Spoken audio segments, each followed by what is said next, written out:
Hi guys, and welcome to the next video, and it's all about network scanning. In the previous videos we've covered everything about networking, how they work, what's a firewall, what's a port. We've covered all that. Well, you saw in action how actual machines are transmitting packets between themselves, and now it's time to actually get into network scanning itself.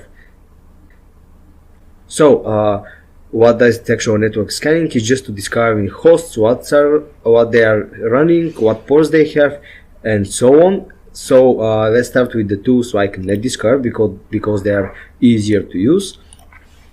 To make sure we have NetDiscover, just type sudo, in my case doesn't really matter, sudo apt-get install NetDiscover. If you have it, it's gonna say you have the newest version. If you don't have it, it will be installed to you. And after that, the only thing you have to do is just to run NetDiscover. So let me take a little time to explain how all these tools work. They are just sending crafted packets to the specified range here, as you can see the range and what is scanned actually now. And the tools are waiting for the response from that packets in order to get information needed. And most of the tools are built that way, and just they are changing the packets they are sending. For example, they can be modified to send SIM packets or acknowledge package in order to gain more information.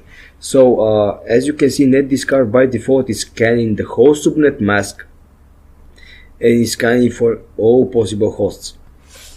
The tool is really simple and easy to use, but as you can see, it does not give us quite a bunch of information. For example, the IP address, the MAC address, and of course the vendor of that specific Ethernet adapter. So with NetDiscover, this is the all potential information that we can get. So let's cancel that. And from here we have a bunch overview of what the network is looking like. As you can see, I have the gateway here, and I have several hosts. But the difference between the hosts is that but the bottom ones are less likely to be configured with the DHCP. So as you can see, I have 1.1, 1.100, and there is 1.200. So they are most likely manually configured. So the next tool we're gonna stop in is actually Nmap. When you type Nmap, you see all the options available, and as you can see, there are quite a lot of options, including host discovery, including scanning techniques, about SIN techniques. There are also port scanning, versions, and different scripts, including firewall evasions and OS detections. So there are really a lot of options here with Nmap. You can play around with it, but for now, for simplicity and easier understanding, we're gonna just use the default one. So Nmap can actually output the file, and that's what we're going to do. So Nmap, we're gonna scan the whole subnet 192.168.1/24. This is gonna scan the whole subnet, and we're gonna output the file to our generated text file, so we can take it a look a little bit later. So -o and then nmap.txt.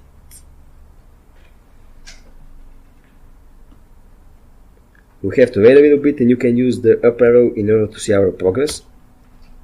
And yeah, there we go. So if we actually list our directory now, we're gonna see the file nmap.txt.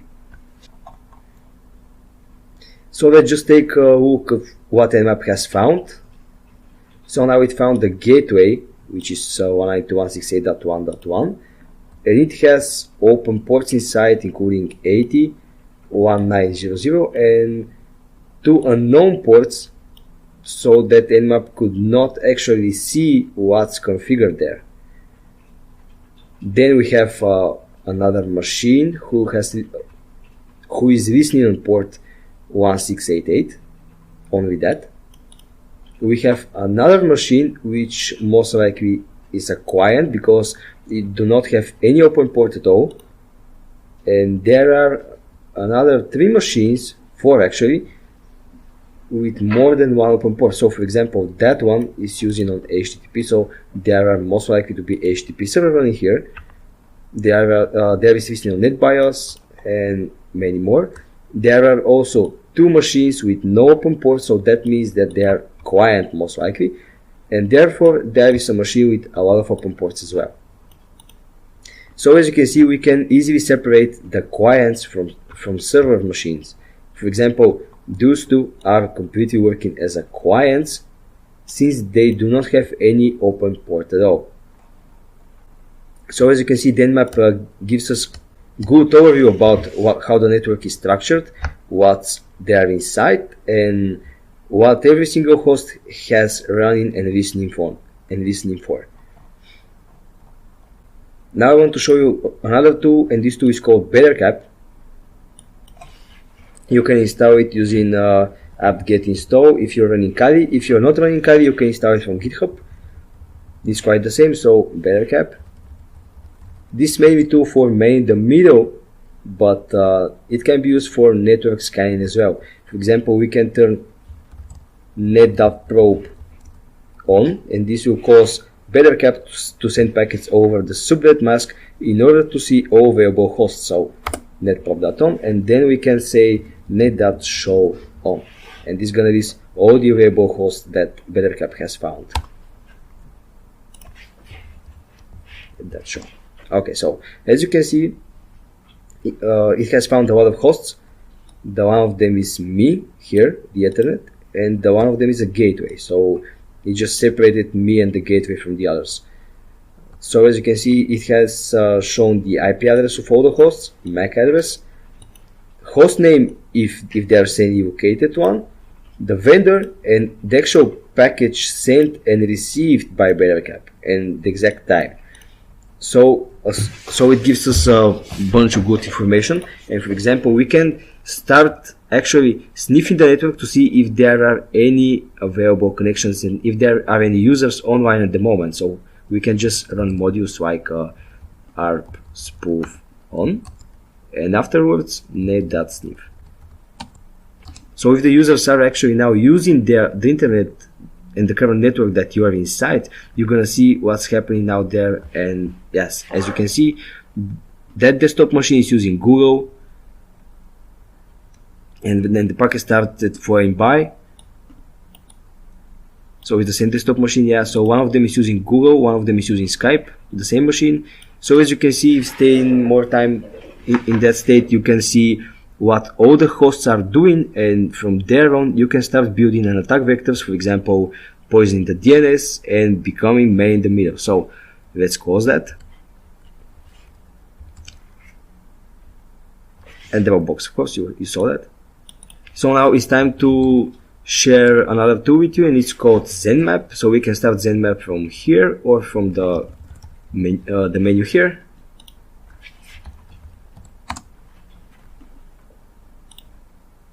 Okay, so as you can see, there is an nmap command. So ZenMap is working quite the same as ZenMap do. So just make a quick scan. Yeah, and specify the host subnet. So 192.168.1.124. So now it's scanning the subnet again, and as you can see, it's using T4 options. That means aggressive. Now the results are here. And when we go to topology, we can see that there is actual map which has been created. We can zoom out, we can actually inspect all the single one of them, for example, that.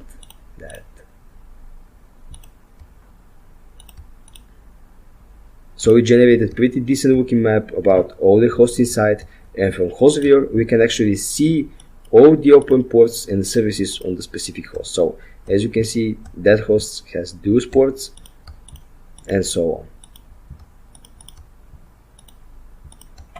Yeah, and so on. So keep in mind, guys, that the main idea of network scanning is to actually get an overview of what's actually happening inside your network. So what's actually there, what host there, what host is most likely acting as a server, and what host is mostly acting like a client. In the future videos, we're going to talk about enumeration, and we're going to specify the exact ports, the OS versions, the version of the services, and we're going to go in depth for every single host. So for now, the idea here is just to see how much hosts there are, what are the hosts, are there a client or as a server, and to actually see a good and to actually get a good overview of what the network is and how it is structured. So this was the basics of scanning network. I hope you enjoyed, guys, and see you in the next video. Stay tuned.